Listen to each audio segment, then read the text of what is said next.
ধুলালে তেওঁৰ তেজত তোমাৰ হিন্দুৰীয়া পাপক তোমাৰ বস্ত্ৰ নিচে কাহুত বগালে হৈছানে যিচুৰ তেজত নিৰ্মল তুমি সদায় যিচু কাষত আছানে হৈছানে যিচু তেজত নিৰ্মল তুমি তেওঁতে সদায় শান্তি পোৱানে হৈছানে যিচুৰ তেজত নিৰ্মল ধুলানে তেওঁৰ তেজত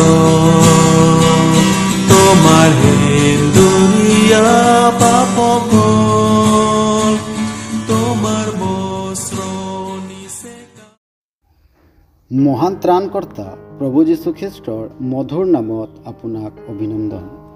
পবিত্ৰ বাইবেলৰ মথিয়ে লিখা শুভবাৰ্তা 7 অধ্যায় 11 পদত আমি এইদৰে পঢ়িবলৈ পাওঁ, এই হেতুকে তোমালোকে দুৰ্জন হৈও নিজৰ সন্তানক যদি ভাল বস্তু দিব জানা, তেন্তে তাতকৈও তোমালোকৰ স্বৰ্গত থকা পিতৃয়ে তেওঁত খোজাবিলাকক ভাল বস্তু নিদিবনে?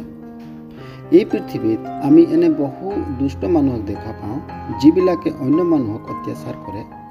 চুৰি ডকাইতি হত্যা আদি এই কাৰণেই কৰে যাতে তেওঁবিলাকে তেওঁবিলাকৰ পৰিয়ালক সুখ শান্তিত ৰাখিব পাৰে আৰু তেওঁবিলাকক ভাল বস্তু দিব পাৰে। মানুহৰ নিজৰ বেয়া অৱস্থাটো নিজৰ পৰিয়ালৰ বাবে ভাল বস্তু বিচাৰে।